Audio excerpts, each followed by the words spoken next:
আর মণিবরের আশীর্বাদে আমি পুত্র সন্তানের পিতা হয়েছি। তাই তুমি ভালো করে গণনা করে দেখো, আমার একমাত্র নয়নের মণি কলিজার টুকরো সন্তানের কি নাম রাখা যায়? কিন্তু জনাব, আমাকে 2 মিনিট সময় দিতে হবে, আমার 5ই পুঁতি কেটে দেখতে হবে। বেশ, তাই দেখো। আচ্ছা।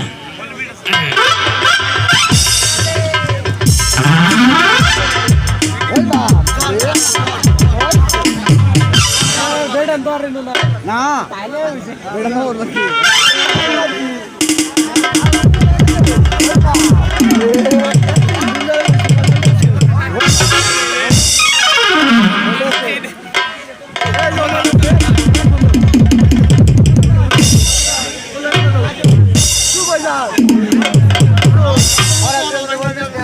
কয়াকালী কণ্ঠেশ্বরী, কয়া দিলে কইতে পারি, ধুলা নারী ধুলা ঝাড়ি, ধুলায় পড়লো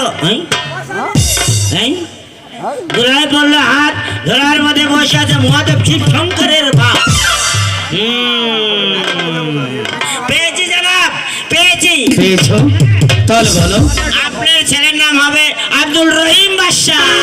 সুবহানাল্লাহ, সুবহানাল্লাহ। খুব সুন্দর নাম। খুব সুন্দর হয়েছে না? বাদশাহ কাব্যের একমাত্র সন্তানের নাম হচ্ছে মোহাম্মদ আব্দুল রহিম বাদশাহ। বাহ বাহ বাহ বাহ, খুব সুন্দর সুন্দর নাম রেখেছো রাজ জ্যোতিষী। আচ্ছা, বাহ, বাহ।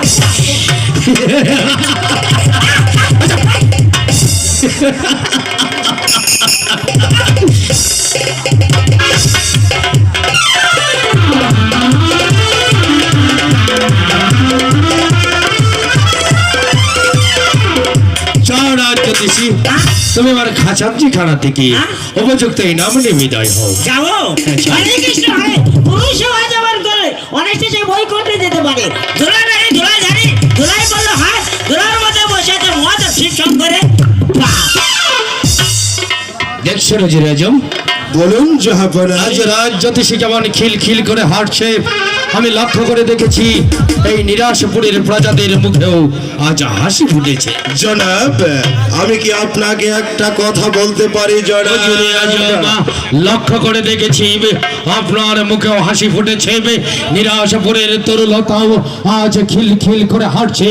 আমারও প্রাণ থেকে আজ আনন্দের হাসি ভেসে হাঁটছে। কিন্তু কিন্তু কি জাহাপনাম, আমারও জানতে ইচ্ছে করছে জাহাপনাম, নিরাশপুর রাজ্যের সবার মুখে আজ আনন্দের হাসি ফুটাচ্ছে। এই আনন্দের দিনে আপনাকে বিচলিত দেখা যাচ্ছে কেন জাহাপনা? ভাই উচিত, যখনই মনে পড়ে যায় সেই মণিপুরের কথা, কিসের কথা জাহাপনা? তখনই আমার